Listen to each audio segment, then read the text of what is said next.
Hi guys, today's YouTube video is all about women and our mental health. And I wanted to talk about this because I think it's an important issue as women, how we can kind of come together and support one another instead of continue to tear each other down. Now, the top three common mental health disorders that are given to women are anxiety, depression, and eating disorders. And then the two right under that are symptoms of PTSD and any hormonal disorders if there's a hormonal imbalance. So really what I want to share is what are some common signs and symptoms that we might be suffering from, depression or anxiety, and what are some gender differences and what are some important things to consider. And then I'm going to talk about, some core issues, what's really going on, and how we can kind of come together to support one another as women, and what are some things we can do for self-care. So some things to consider when you look at a diagnosis of at least anxiety and depression are our biology and hormones. What is family history, if there's a family history of anxiety and depression, or if there's a hormonal imbalance in our bodies. The second thing to consider is our psychological factors, and that's really women tend to ruminate more than men. There's some research on how when we ruminate, that leads to a diagnosis of depression or feelings of sadness or greater anxiety. And then social factors, and this is really what I'm going to talk about when we get to the core issues or what's really going on. Social factors are really the pressure we put on ourselves to be perfect. If there's financial distress, if there's relationship distress, if we are having a hard time with that, like work-life balance, if we're going through a big life change or transitions, then that can really drum up feelings of anxiety and depression. And so, first of all, gender differences, why is there gender differences? Well, I think it's important just to acknowledge that we're all different, and that's okay. But usually women, we tend to talk more about our feelings. We're more inclined to ask for help. And then we're also more inclined to report if there's been a history or an incident of sexual violence or even domestic violence. We're more likely to report than men. And, we're also more willing to take medication for anxiety and depression. So those are some differences between genders. What are some signs and symptoms if you're noticing that something might be off for you? And what I would say is an increase in irritability, a change in sleep habits, either you're sleeping more or you're not sleeping enough, a change in eating habits, either you're eating more or you're not eating at all. You're just physically exhausted, you're a loss of interest, or you want to isolate, you have a hard time concentrating. There are suicidal thoughts, changes in, just again, socially, you don't really want to hang out, you want to withdraw or isolate. Aches and pains, the lack of energy, feeling like a loss of control, you're noticing a mood swings, you just feel kind of tense all the time, or you're noticing an increase in panic attacks. So those are some signs and symptoms that something's off for you and that you need to go get some help. And remember, asking for help is critical. It is always okay to ask for help, and please don't be embarrassed by doing that. If we never ask for help, then we stay stuck in, feeling down. We're not connected with who we are. So it's okay to ask for help. So let's really talk about what's really going on, or kind of in terms of the social factors and things to consider if you're noticing that you need some extra help. What I see when I see women in struggle, what I really hear is the sense of identity crisis. What happened to me? I have a million things to do and I have no time to do them. I don't even know who I am anymore. It's that kind of language, followed by I can't sleep, I'm feeling really irritable, I'm making choices that I know are not in character for who I am. I don't have time, what's sex and why is my partner even asking for that? Sometimes we go through that dialogue of like, what is going on? And we feel split.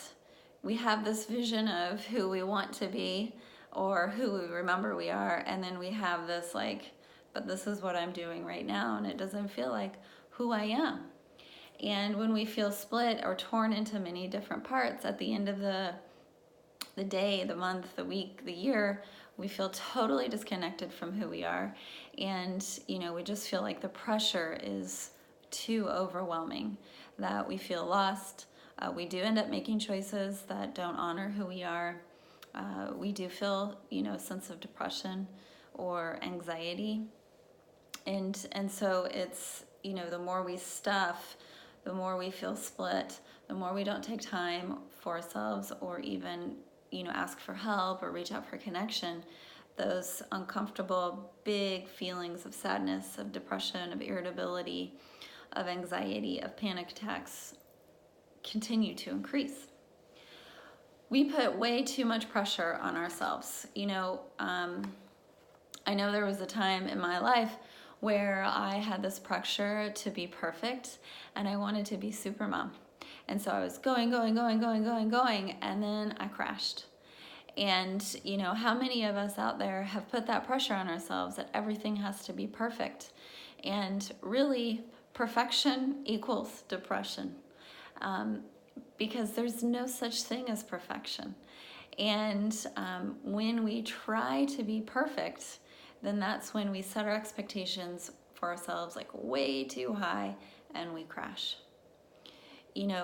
Perfection is saying like, I'm trying to get to this spot that is totally unattainable. So we keep trying, and we keep crashing. So what I would say is, instead of going for perfection, look at, first of all, loving all your imperfections, acknowledging that not everything has to be perfect. And also saying like, what is more realistic goals for myself? And it's okay that I have limitations.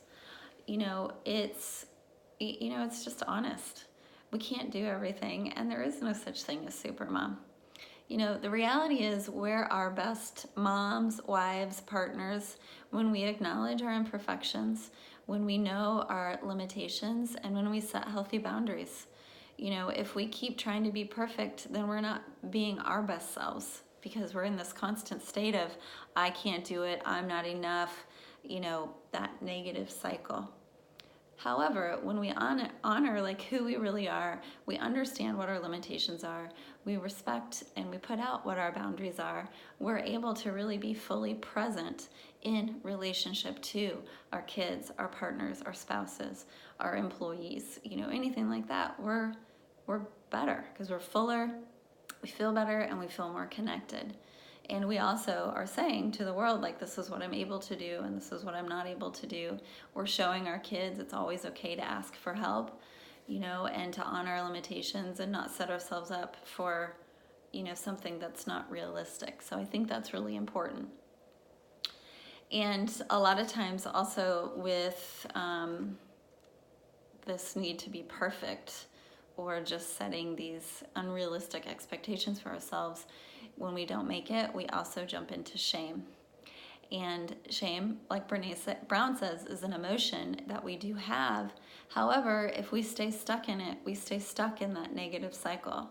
I'm not enough, I can't, or I'm bad, I'm a bad mom, or we go into those negative cycles, and then we stay stuck in shame. And shame doesn't serve us. Shame keeps us hidden. We stay stuck and we stay, hidden in this like, I'm not enough, or I can't do it, and I have to be this version of how everybody sees me, and I don't know how I'm gonna make it. That's that lost feeling. So we stay stuck and we stay hidden, and we're not being real with ourselves or real with other people. And then we jump into behaviors that are hurtful or harmful to ourselves and to other people. So loving our imperfections, acknowledging our limitations, setting healthy boundaries, setting goals that are realistic, help us break that cycle of shame, allow us to be fully present, and allow us to be seen. So I think the other thing about about that I just want to say is sometimes we have these like societal, what we think are societal norms of what a woman should be or what a woman shouldn't be. And when we are who we are, we don't always fit into that norms. And sometimes if we try to stay hidden to fit into a certain box, again, we're not really honoring who we are, and we're not being honest and real with people, even in our personal lives. And, I'm sure everyone's heard of the mommy wars, where we fight about, if it's a real delivery, if you have a cesarean section versus a vaginal birth, or the breastfeeding versus bottle feeding. What if we put energy into creating a community and supporting one another, as opposed to fighting about, what's more real? And, when we get into that, we hurt each other. And, what would it be like if we created community to support one another, whether it's through the early stages of being a mom or, just going through different transitions in our lives. We do better when we connect with others. A couple weeks ago, I went out with some friends. It was just a dinner party, and it was all women, and some of women I've never met.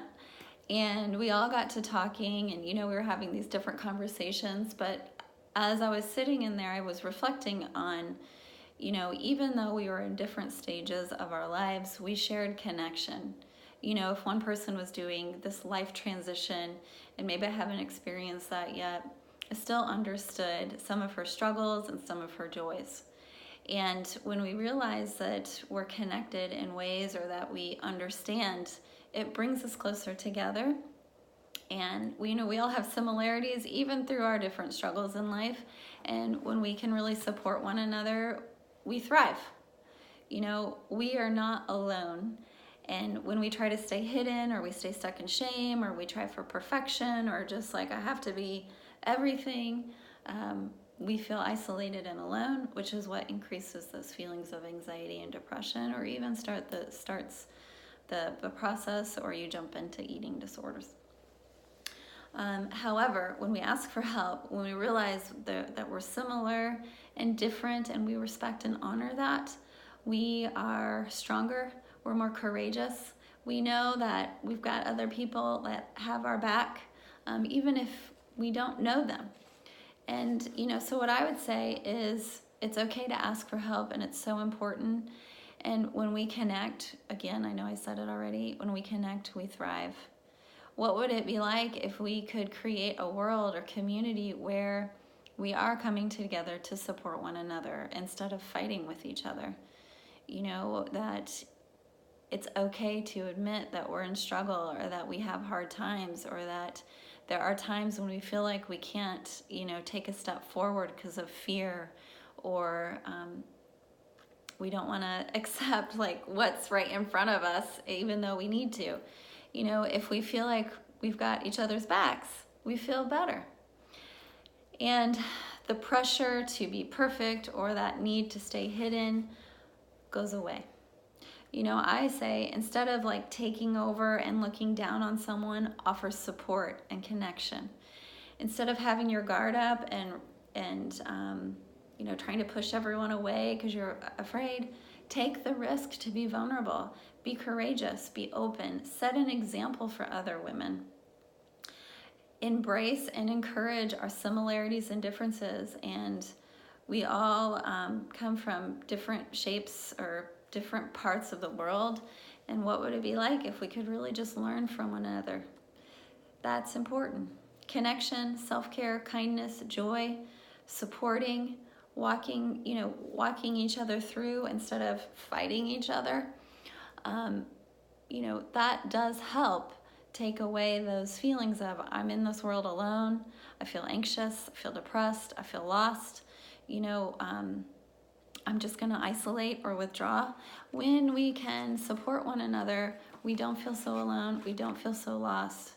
We focus on aliveness, what makes us feel good. In connection, we feel better. The other thing is to look at self-care.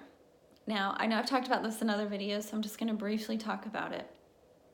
As important as this for connection, it's also important to connect to ourselves.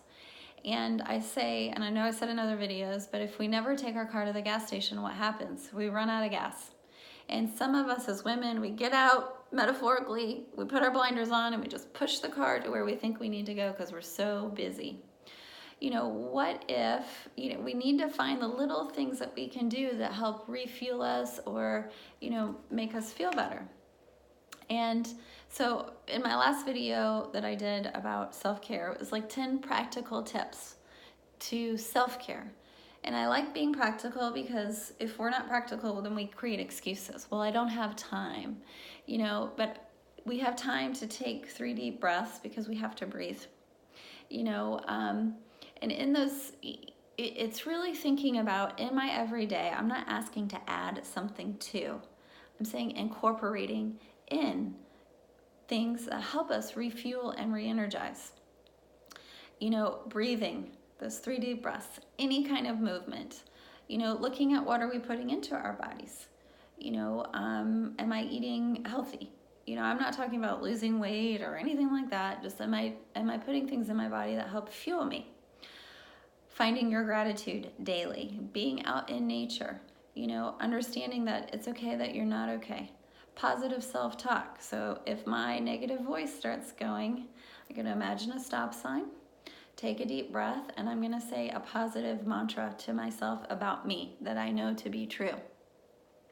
We've got to stop that negative cycle or that ruminating because that doesn't lead to anything good. And then focusing on connection and moments of joy. What brings joy into your life? So, those are some things that we need to consider when we think about women and our mental health. And I really just want to reiterate, guys, connect to one another as women. Stop fighting each other. There's no such thing as perfect, and that's okay. Loving our imperfections, acknowledging them, lets everybody know we're human. It helps people connect to us more.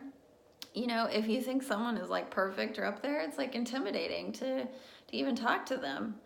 And so it's allowing people to see that, hey, I'm a human being. I'm going to make mistakes, because that is real. That is real life. So imagine a world where we are connecting, even in your circle of friends right now as women. Call them today. Connect to them. Let them know how much they mean to you. Reach out and be kind to one another. And those are the things that do help with our mental health. All right, guys, I hope you have a beautiful day. Don't forget to subscribe to my channel for weekly updates all about relationships.